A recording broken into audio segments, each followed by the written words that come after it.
Okay മക്കളെ, നമുക്ക് question number 17ലേക്ക് പോകാം. 30th January ഷിഫ്റ്റ് 1ന്റെ compound A formed in the following reaction reacts with B gives product C. Find A and B. You have propyne reacting with N A. ഈ propyne N A ആയിട്ട് react ചെയ്യുമ്പോൾ എന്താ form ചെയ്യുന്നത്? നിങ്ങൾക്കറിയാം, terminal ആൽക്കൈൻസിന്റെ hydrogen എന്ന് പറഞ്ഞാൽ acidic ആണ്. So when they react with a reactive metal like an A, നമുക്ക് എന്ത് കിട്ടും? ആ ഹൈഡ്രജനെ എൻ എ റീപ്ലേസ് ചെയ്യും. നമുക്ക് ബേസിക്കലി സോഡിയം സോൾട്ട് കിട്ടും, അല്ലേ? ഇത് കിട്ടും, ഹൈഡ്രജനെ റീപ്ലേസ് ചെയ്യും. ഇത് ബേസിക്കലി എന്താണ്? CH3C triple bond C minus is A nucleophile. ഇവനൊരു ന്യൂക്ലിയോഫൈലാ മക്കളെ, അല്ലെ? ഇവനൊരു ന്യൂക്ലിയോഫൈലാ. കാര്യം വെള്ളത്തിൽ ഉള്ളപ്പോൾ ഇവര് ബേസിക്കലി എക്സിസ്റ്റ് ചെയ്യാൻ പോകുന്നത് ദിൽ ബി എക്സിസ്റ്റിംഗ് സെപ്പറേറ്റ്ലി. ആനയോൺ വേറെ ആയിട്ടും Na+ വേറെ ആയിട്ടും. കാര്യം നമ്മളിങ്ങനെ ചേർത്ത് എഴുതുമെങ്കിലും വെള്ളത്തിൽ this nucleophile is existing separately.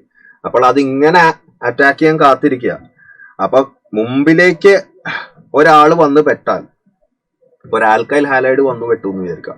ആ ആൽക്കൈൽ ഹാലൈഡിന്റെ ഹാലജൻ അവന് സിമ്പിൾ ആയിട്ട് റീപ്ലേസ് ചെയ്യും, ബിക്കോസ് ന്യൂക്ലിയോഫൈൽ. ഇവിടെ പ്രോഡക്റ്റ് ആയിട്ട് കൊടുത്തിരിക്കുന്നത് എന്താണ്?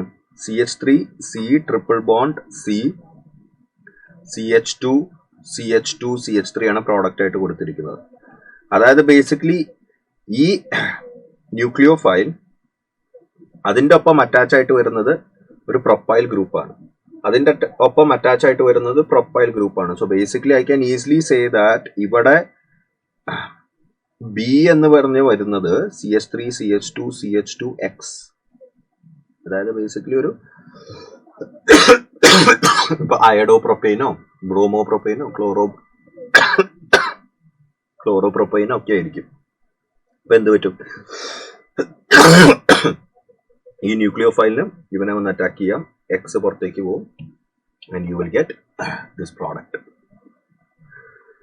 അപ്പൊ ബേസിക്കലി ഇവിടെ ആൻസർ ആയിട്ട് വരുന്ന ഏതാണ്? ഓപ്ഷൻ 1 ആണ്, അല്ലെ? CH3C triple bond C minus Na+, ആദ്യത്തെ പ്രോഡക്റ്റ്. പിന്നെ വരുന്നത് ബ്രോമോ പ്രൊപ്പൈൻ ആണ് ഇവിടെ കൊടുത്തിരിക്കുന്നത്. ഓക്കെ, സോ 1 ആണ് പ്രോഡക്റ്റ് ആയിട്ട് വരിക. 1 ആണ് ആൻസർ ആയിട്ട് വരിക.